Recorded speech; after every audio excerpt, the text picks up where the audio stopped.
Penuntun Saat Teduh Sinode Gereja Kristen Jakarta, Senin 13 September 2021. Judul renungan, Dana untuk Ladangnya. Diambil dari Nats Filipi 4 ayat 15-18. Kamu sendiri tahu juga, hai orang-orang Filipi, pada waktu aku baru mulai mengabarkan Injil, ketika aku berangkat dari Makedonia, tidak ada satu jemaat pun yang mengadakan perhitungan hutang dan piutang dengan aku selain daripada kamu. Karena di Tesalonika pun, kamu telah 1-2 kali mengirimkan bantuan kepadaku.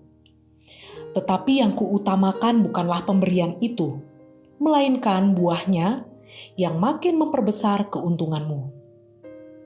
Kini aku telah menerima semua yang perlu daripadamu. Malahan lebih daripada itu. Aku berkelimpahan karena aku telah menerima kirimanmu dari Epafroditus, suatu persembahan yang harum, suatu korban yang disukai dan yang berkenan kepada Allah. Waktu ke Tiongkok, kami menetap di kota Guangzhou, selatan Tiongkok. Kami sekeluarga 5 orang membawa seluruh tabungan kami untuk hidup 1 tahun.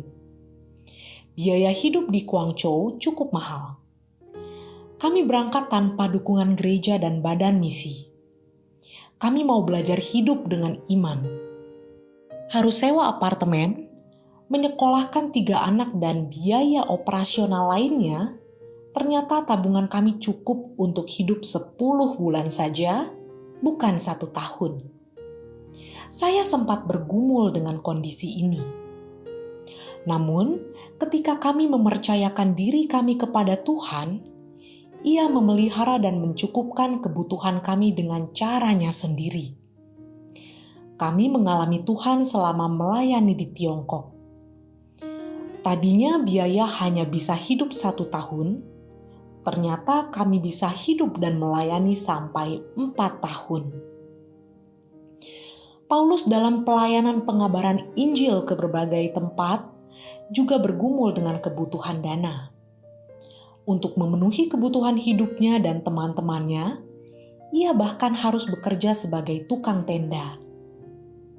Awal kekristenan belum ada badan misi ataupun gereja pengutus yang kuat dananya. Dengan berjalannya waktu, mulai ada gereja yang mendukung pelayanan Paulus. Sebagai contoh, gereja di Filipi mendukung pelayanan Paulus walaupun tidak rutin.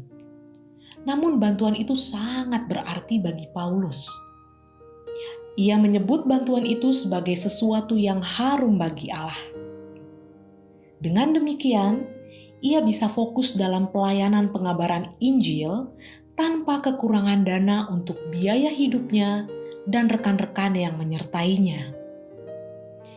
Bersyukur untuk pekerjaan misi Tuhan hari ini. Tidak sedikit badan misi dan gereja yang bermisi bagi Tuhan. Mereka telah mengirim misionaris ke berbagai negara dan daerah.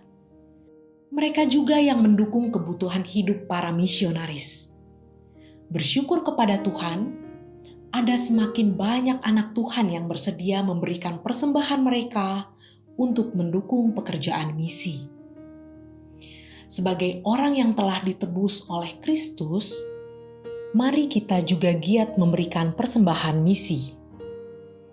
Baik pelayanan misi dalam negeri maupun luar negeri. Semoga lebih banyak jiwa boleh dijangkau melalui pelayanan misi. Mendukung dana misi berarti terlibat dalam misi Tuhan. Kiranya Tuhan menyertai kita.